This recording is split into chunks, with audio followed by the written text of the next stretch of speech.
Hello humans, I'm Yoshiller, and today I'm bringing you guys a brand new walkthrough. I'm making a new walkthrough for a game that I'm sure you've all heard of, Super Mario Brothers. Yes, I'm serious.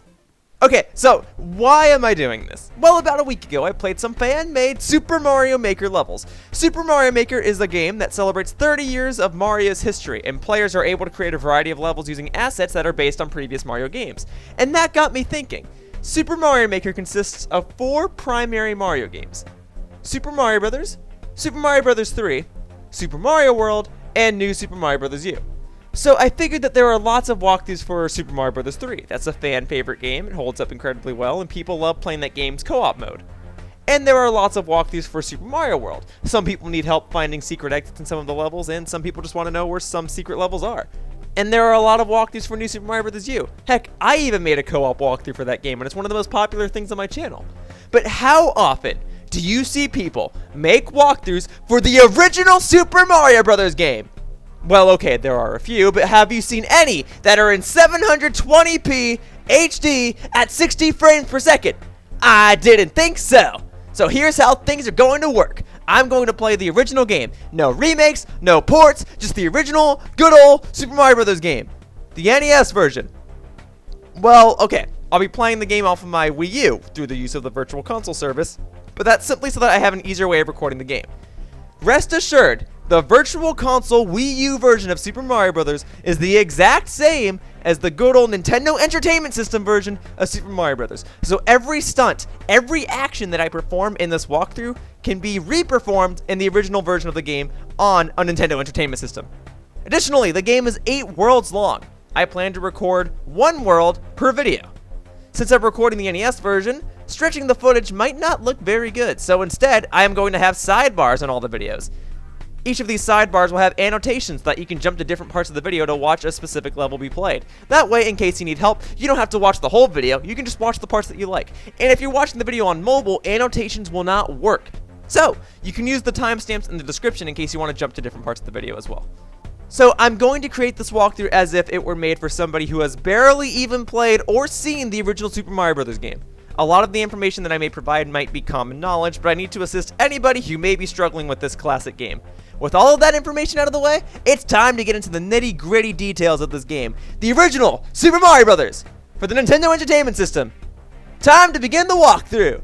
Thank you and enjoy. Whoosh!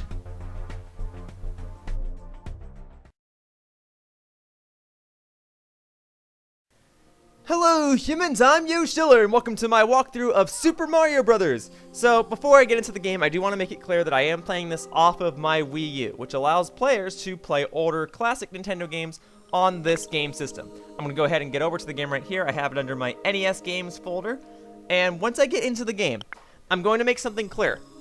I am going to show as much of this game as possible, but I am going to abuse one part of the Wii U that will allow me to show more of this game than what an average walkthrough may allow me to show. So here you go, this game was released in 1985, it allows up to 2 players, and all in all, it is a fun and classic game. I will be playing this game by myself, I will not be playing this game with somebody else, but this game does have a second player option. Okay, so once the game actually boots up, here we go, this is Super Mario Bros., a classic title screen.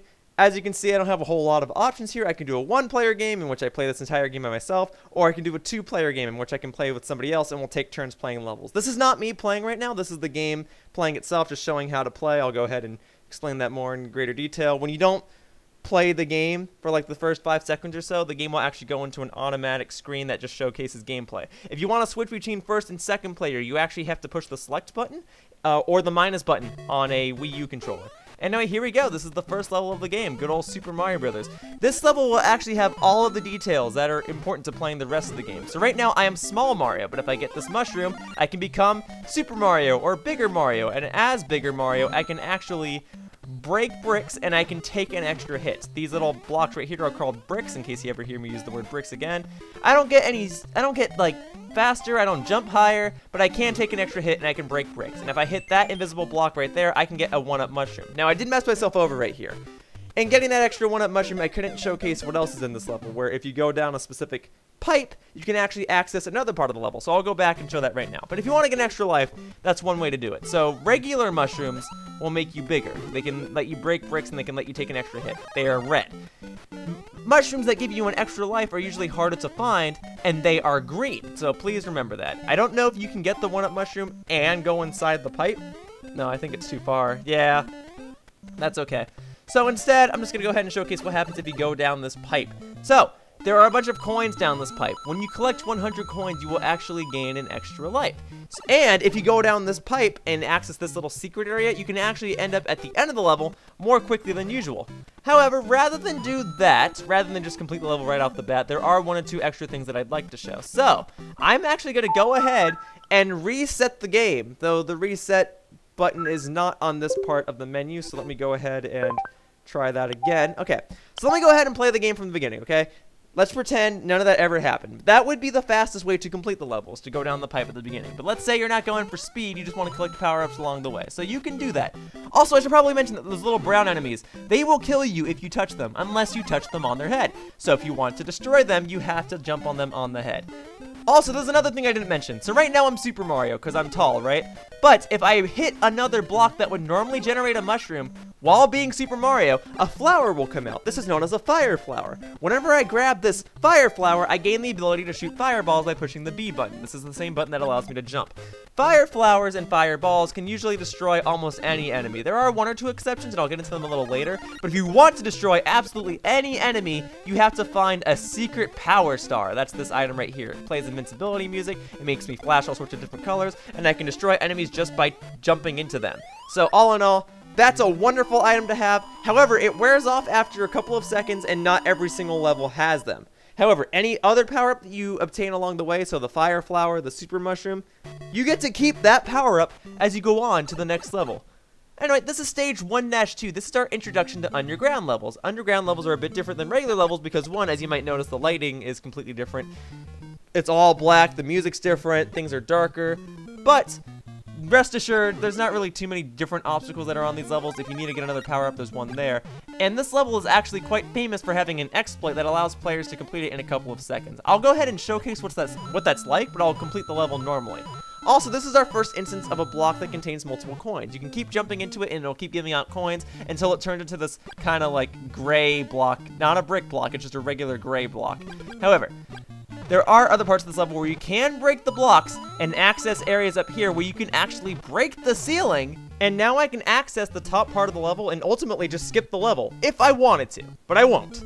If you want to do that, you can, but since this is a walkthrough, I figured that I may as well showcase the rest of this level to the best of my abilities. Those turtle enemies! Those enemies are called Koopas. You can actually jump on them to cause them to retreat back into their shell, and then you can actually kick the shell to knock out other enemies. It's actually pretty cool. Just be a little careful. And then right up here, I'm just showcasing other ways you can get to the top of the level if you want to. There is a secret around here. I'm just trying to find it. Oh, actually, I know where it is. Okay, hang on. I should also mention that because I'm playing this off of my Wii U, I do have slight button delay, so when I push a button, it takes a split second for the button to register. So I apologize if I make a lot of stupid mistakes, but I guess that's my handicap for playing this on a newer gaming device. Anyway, okay, so there is more stuff here. If I go over here and I go underneath this last coin right here, and I hit this block right here, a 1-up mushroom will come down and I can gain an extra life. So that's really handy. Additionally, these little plants that come out of these pipes, these are called piranha plants because they're based on Venus flytraps. They're vicious like piranhas. You can actually shoot fireballs at them to defeat them, and they can only be destroyed by fireballs and stars. If you jump on them, you will get hurt, so do not do that. Either way, nearing the end of the level here, there were some more Goombas. You might notice that the Goombas change color when you're underground. They're more of a grayish, bluish color than they are brown. Now, if I were to jump up here, if I were to go up here, I could actually access a secret area. So here's what I'm going to do. I'm going to create a restore point. Don't worry about what this does. This just allows me to go back to another point in the game whenever I desire. I'm just using this to showcase something real quickly. Over here, this is known as a warp zone. A couple of the levels in this game have these, and I'll showcase it whenever I can. This will allow you to jump to other worlds of the game. So if you just wanted to complete this game as quickly as possible, this is the way to do it. It takes you to the first level of each world. So if I go down the pipe with the 2 on it, I'll go to the first level of world 2. If I go down the pipe with the 3 on it, I'll go to the first level of world 3, so on and so forth. Obviously, going to world 4 will take you to the furthest point in the game. So you might question, well, what's the point of going to world 2 or world 3? Well, in case you just want to play other levels, but you don't want to have to play all the levels that are in between, you can do that. Now, if I can just get down the pipe, as you can see, I can skip straight to the first level of world 4. And there are only 8 worlds in this game, so already I'm halfway through the game, technically speaking. Now I'm getting hurt. Oh, that is something I should explain, though. So whenever you get hurt, you'll lose your power-ups. If you're Super Mario, you'll become regular Mario. And even if you get a fire flower and you get hurt, you'll restore to regular old Mario. It's not until later Mario games where if you get hit while you have a fire flower, you'll change back into Super Mario. No. If you get hit at any point while you have a power-up, you'll be restored to your original, bare bones, basic version. Now, there's also a glitch that can be performed in this level, and I don't think I can do it, so I'll go ahead and put a YouTube card or something, or an annotation, or maybe a link in the description that shows it, where you can actually access a world that does not exist in this game called World -1. I'm not making this up. It's a legitimate thing that can happen in the game. You have to kind of fit through certain pixels in the game and knock yourself into the warp zone. It's really tricky to do, and I've never successfully pulled it off, but it is a glitch that exists in this game, and it's actually really fun. Anyway, this is the 3rd level of the first world. So this level takes us back into the overworld of the game, the above ground sections, but it's our first introduction to platforms like these. I don't really know what to call these. I don't know if these are like I don't know if these are like mountains or what, but here's how they work. It's just essentially as simple as the brown parts, you walk through it. There's no solidity on them, but the green parts, you can stand on top of them. It's as simple as that. This level is also interesting because it doesn't have any one-up mushrooms, doesn't have any stars, but it does introduce us to paratroopas. Paratroopas are Koopas, little turtle enemies, that have wings on them. If the Koopa is red and it has wings, it'll fly up and down. If the Koopa is green and it has wings, it'll bounce all over the screen. I also should have probably mentioned this earlier, but since this is the first time I can show it, I guess I'll make note of it now. Koopas that are red will not fall off platforms. When they reach the edge of a platform, they will actually turn back around. Koopas that are green will actually fall off of a platform. So green and red Koopas are very different. And when Koopas have wings, they are paratroopas. Anyway, whenever you complete the 3rd level of a world, the castle at the end will be significantly bigger. That's because the 4th level of every world in the game is considered as a castle level. Castle levels are a bit different. You might notice that all the blocks are gray. These aren't bricks. You cannot break these open.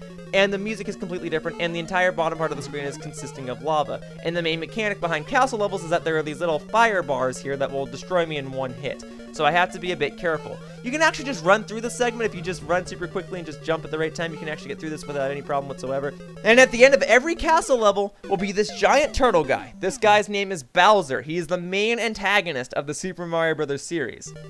So I accidentally made the stupid mistake of dying to Bowser, but rest assured, it actually is pretty easy to defeat him. There's a couple different things you can do. One thing is, if you're Super Mario like me, or if you're Fire Mario, you can actually take a hit and run through him. That's because every time you get hurt, you have temporary invincibility. That's why you start flickering for a couple seconds. You can use that to actually just run right through him and get past him. If you have a fire flower, you can destroy him with a set amount of hits, or you can beat him in the traditional sense by just touching this axe at the end of the bridge. The second you touch it, the boss fight shall be over. And then we have this guy. This guy's name is Toad. Oh, I probably should have mentioned that the main goal behind this game is that I'm trying to save a princess, and that guy, Toad, is one of her servants. But I'll discuss that more in the next part. So hopefully I did a good job showcasing the first world of Super Mario Bros. Because this is a pretty good game. It holds up incredibly well.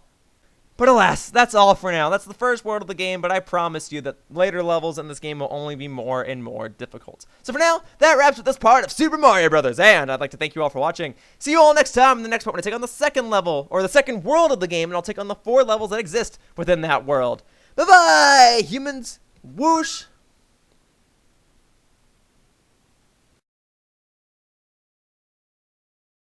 Hey guys, thank you so much for watching my video. If you enjoyed the video, then please consider checking out one of my other videos. On the screen right now, there are various videos and annotations. If you click on one, you'll be redirected to one of my other videos. I post new content every single day, so there's bound to be something that'll catch your interest. And hey, if you want to continue supporting me, then please subscribe to my channel so that you can stay up to date with all of my latest videos and announcements. It's free, and it really helps me out. Also, I have a Twitter account. I usually post announcements there, so if you want to know what my upcoming plans are, then I strongly advise that you check that out as well. Anyway, thank you for watching the video, and I hope to see you around in the future. Bye-bye, humans! Whoosh!